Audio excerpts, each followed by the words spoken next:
करने वाली हूँ करियर एज अ टीचर की। अगर आप लोगों का भी पढ़ाने में इंटरेस्ट है, आप लोगों को स्टूडेंट के साथ इंटरेक्ट करने में मज़ा आता है, उनको चीज़ें आसानी से समझाने में मज़ा आता है, यानी कि आसान तरीके से समझाने में मज़ा आता है, तो आप भी टीचर बन सकते हो। क्योंकि टीचर बनने के लिए आपको क्या चाहिए होता है, एक जुनून चाहिए होता है बच्चों को पढ़ाने का। वो अगर आप में है तो आप टीचर बन सकते हो, लेकिन किस किस लेवल पर बन सकते हो आज इस वीडियो में हम वो जानेंगे। तो सबसे पहले गाइस बात करती हूँ pre primary teachers. Pre primary teachers कौन होती हैं? जो LKG UKG इन सब में हमें पढ़ाती है, यानी कि फर्स्ट से पहले। ठीक है, अब ये जो टीचर्स होती हैं गाइस, इसके लिए आपको 12th क्लियर करनी है, और 12th क्लियर करने के बाद आपको एक कोर्स करना होता है जिसका नाम जनरली आपने सुना होगा NTT, that is the nursery teacher training, जो कि 1 साल का होता है। वो करने के बाद आप स्कूल में लग सकते हो। इसके बाद अगर आप ये नहीं करना चाहते तो एक और डिप्लोमा होता है, उसका नाम क्या है? Diploma in early childhood care and education. ये भी 1 से 2 साल का होता है। तो अगर आप ये डिप्लोमा कर लेते हो तो भी आप प्री प्राइमरी की टीचर लग सकते हो। अब इसके बाद बात करते हैं गाइस प्राइमरी टीचर, जैसे कि LKG UKG वगैरह तो हमने समझ लिया। प्राइमरी टीचर जो 1st to 5th तक की होती हैं। अब ये अगर हमें बनना है, हमारा छोटे बच्चों को पढ़ाने में इंटरेस्ट है, तो हम 12th करने के बाद एक कोर्स कर सकते हैं। सबसे पहले डिप्लोमा बताती हूँ, डिप्लोमा इन एलिमेंट्री एजुकेशन, जिसे DLED कहते हैं। 2 साल का होता है। आप ये डिप्लोमा करके स्कूल में लग सकते हो। नहीं तो आप पूरे बैचलर की डिग्री ले सकते हो, जिसका नाम होता है BLED, शॉर्ट फॉर्म में कहते हैं, आपने जनरली सुना होगा BLED, that is bachelor in elementary education, जो कि टोटल 4 साल का होता है। तो इसमें आपकी ग्रेजुएशन भी कंप्लीट ही हो जाती है। अदरवाइज अगर आप ग्रेजुएशन करके ये डिप्लोमा करो तो टोटल 5 साल लग जाएंगे। तो ये 4 साल का होता है, तो आपकी ग्रेजुएशन भी इसमें कंप्लीट हो जाती है, और उसके बाद आप प्राइमरी टीचर लग सकते हो। अब इसके बाद बात करते हैं गाइस, ये तो आपको 5th तक पढ़ाते हैं। अब बात करते हैं 6 to 10th तक के टीचर्स, जो 6 से 10 तक के स्टूडेंट्स को पढ़ाते हैं, जिसमें SST, इंग्लिश, मिक्स सारे सब्जेक्ट्स आते हैं, हमारे मैथ्स भी आ जाती है ये सब। तो उन टीचर्स को हम TGT कहते हैं, that is a train graduate teacher. अब जैसे इसका नाम है गाइस, उसके लिए आपको ग्रेजुएशन करनी ज़रूरी है, यानी कि आपको आपकी कोई जो भी आप स्ट्रीम से हो, आर्ट्स से हो, कॉमर्स से हो, साइंस से हो, आपको ग्रेजुएशन ज़रूर करनी है, प्लस आपको उसके बाद BEd करना है। ठीक है, तो ग्रेजुएशन प्लस BEd होगा, उसके बाद आप स्कूल में अप्लाई कर सकते हो। और एक ट्विस्ट है जो मैं अभी बताने के ना आपको लास्ट में एक ट्विस्ट बताने वाली हूँ, तो वीडियो को एंड तक ज़रूर देखना।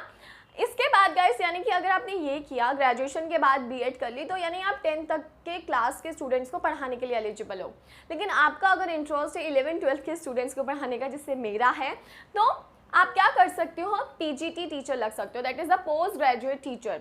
अब उसके लिए आपको क्या करना है? आपको पोस्ट ग्रेजुएशन करनी होती है, यानी कि अगर जैसे मैं BCom मैंने किया, उसके बाद मैंने MCom किया, उसके बाद BEd करनी ज़रूरी होती है। अगर आप पोस्ट ग्रेजुएशन यानी कि graduation plus post graduation BCom MCom plus उसके बाद BEd आपको 2 साल की करनी है, तो काफ़ी समय लग जाता है इसमें, क्योंकि 3 साल की आपकी ग्रेजुएशन हो गई, 2 साल की आपकी पोस्ट ग्रेजुएशन होगी 5 साल, और BEd इस समय पर 2 साल की चल रही है, तो 7 साल हमें लग जाते हैं उसके बाद, लेकिन हम PGT टीचर के लिए एलिजिबल हो जाते हैं। अब मेरा जो इंटरेस्ट था ना गाइस, वो था प्रोफेसर बनने में या असिस्टेंट प्रोफेसर बनने में, यानी कि स्कूल से हटकर कॉलेज में पढ़ाने में। तो उसके लिए क्या करना था?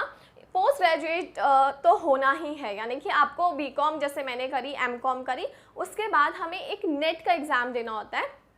ठीक है, नेट का एग्ज़ाम अगर हम लोग दे देते हैं तो उसके बाद हम असिस्टेंट प्रोफेसर की जॉब कर सकते हैं। अगर आप नेट का एग्ज़ाम दे देते हो तो आप PhD भी परस्यू कर सकते हो। PhD आपको पता है ना, जिसमें डॉक्टरेट की डिग्री मिल जाती है, तो आप PhD कर सकते हो। येस, लेकिन PhD में आपको 4 से 5 साल लग जाते, तो यानी कि आपको एक टाइम पीरियड ज़रूर अपनी लाइफ का देना है कुछ बनने के लिए, राइट?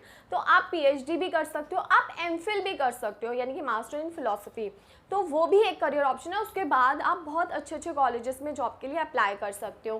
सो मेरा तो यहाँ तक पहुँचने का सपना था, और वो कहीं ना कहीं साकार भी हुआ, क्योंकि मैंने जो कोचिंग ली वो मैंने सारे ग्रेजुएट मतलब ग्रेजुएशन की ही ली, और उसके बाद मैं 11th 12th के स्टूडेंट्स को पढ़ाने लगी। तो मेरा जो ये सपना था कि मेरे को ग्रेजुएशन मतलब जो ग्रेजुएशन कर रहे हैं उन स्टूडेंट्स को पढ़ाना है, तो वो भी कहीं ना कहीं कंप्लीट हुआ है।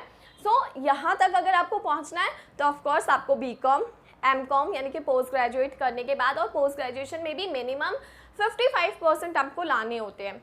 ठीक है, और उसके बाद आप नेट क्वालिफाई कर सकते हो। राइट तो ये गाइस ऑप्शंस हैं टीचर बनने के। तो आप इनमें से जो आपको लगता है आपके टाइम पीरियड के अकॉर्डिंग, आपके इंटरेस्ट के अकॉर्डिंग, मैं तो टाइम पीरियड को कंसिडर ही नहीं कर सकती, 8 साल 10 साल अपनी ज़िंदगी के कुछ बनने के लिए देना कोई बड़ी बात नहीं है, लेकिन वो बनना बहुत ज़रूरी है। तो इंटरेस्ट आपका जिस भी लाइन में हो आप उसे चूज़ करो, डजंट मैटर, कोई भी छोटी या बड़ी नहीं होती। अगर आप ये बोलो ये छोटी जॉब है और ये बड़ी जॉब है, तो ऐसा बिल्कुल भी नहीं है। हमारे इंटरेस्ट पर डिपेंड करता है कि हम क्या करना चाहते हैं, किस चीज़ को करने पर हम खुश होते हैं, और जिस चीज़ को करने पर हम खुश होते हैं और इंटरेस्ट है उसमें हम बहुत पैसा कमा सकते हैं, चाहे हम इस जॉब पर हों, चाहे यहाँ अटके या यहाँ आए, डजंट मैटर। सो आप अपने माइंड को क्लियर करके चूज़ करो कि आपको किस लाइन में जाना है। लेकिन उससे पहले आपको एक चीज़ बता दूं कि स्कूल्स में जॉब करने के लिए, यानी कि आपको पीजीटी टीचर, टीजीटी, ये सब बनने के लिए आपको अब एक एंट्रेंस होता है हमारा, that is the CTET. That is the मतलब जो कि सेंट्रल गवर्नमेंट के उस पर होता है, और उसकी जो सीटेट के साथ साथ एक स्टेट गवर्नमेंट का भी होता है, तो उसे एस-टेट बोलते हैं। S TET that is state teacher eligibility test, और सी-टेट को सेंट्रल टीचर एलिजिबिलिटी टेस्ट कहा जाता है। तो अगर आप ये एंट्रेंस क्लियर करोगे तभी आप किसी गवर्नमेंट स्कूल में अप्लाई कर सकते हो, और आजकल तो प्राइवेट स्कूल में भी ये एंट्रेंस कई स्कूल में कंपलसरी कर दिए गए हैं। तो आपको इट मीन्स कि अगर आपको सेंट्रल गवर्नमेंट के यानी कि केंद्र विद्यालय वगैरह में लगना है तो आपको सी-टेट ज़रूर क्लियर करना है, और even some schools, private schools भी इसको डिमांड करते हैं। तो आपको ये क्लियर करने एंट्रेंस ज़रूरी है, जो कि ये करने के बाद आपको एंट्रेंस क्लियर करना होता है स्कूल में एंटर करने के लिए, जबकि पहले ऐसा नहीं था, बट अब ऐसा हो गया है। तो डजंट मैटर, जब हमारा इंटरेस्ट होता है तो हम सारे पढ़ाव पार करते हुए चले जाते हैं। कूल माइंड से होके गाइज अपने डिसीजन को लो एज अ टीचर बनने का, और अपने जुनून को कंप्लीट करो। Thank you so much. एक और चीज़ गाइज, आप लोग अपने करियर प्लेटफॉर्म के लिए यूट्यूब को भी यूज़ कर सकते हो, यानी कि अगर आपको टीचिंग में इंटरेस्ट है तो आप यूट्यूब पर आपके मेरी तरह पढ़ा सकते हो, और अभी तो इतना बड़ा स्कोप यूट्यूब पर नज़र आता है, तो आप इसे भी चूज़ कर सकते हो। और आपको पता है कितने कितने फेमस यूट्यूबर हैं, और इनकम के साथ साथ बहुत सारी चीज़ें यहाँ पर आपको एक्सप्लोर करने को मिलेंगी, तो आप इसे भी चूज़ कर सकते हो। और सबसे बड़ा मज़ेदार चीज़ जो मुझे लगती है कि मुझे इतने सारे स्टूडेंट से इंटरेक्ट करने को मिलता है, तो आप वो भी मज़ा ले सकते हो। और इसके अलावा गाइज आपके ऊपर है टोटली डिपेंड आप क्या करना चाहते हो। और गाइज अगर आपको कहीं पर कोई भी प्रॉब्लम आती है जहाँ पर आपको मेरे सजेशन की नीड है, तो आप मेरे को इंस्टाग्राम पर फॉलो करके वहाँ पर क्वेश्चन मेरे से पूछ सकते हो। मेरी आईडी है तबिता मैसी, या फिर आप यूट्यूब पर कमेंट के थ्रू भी पूछ सकते हो। Thank you.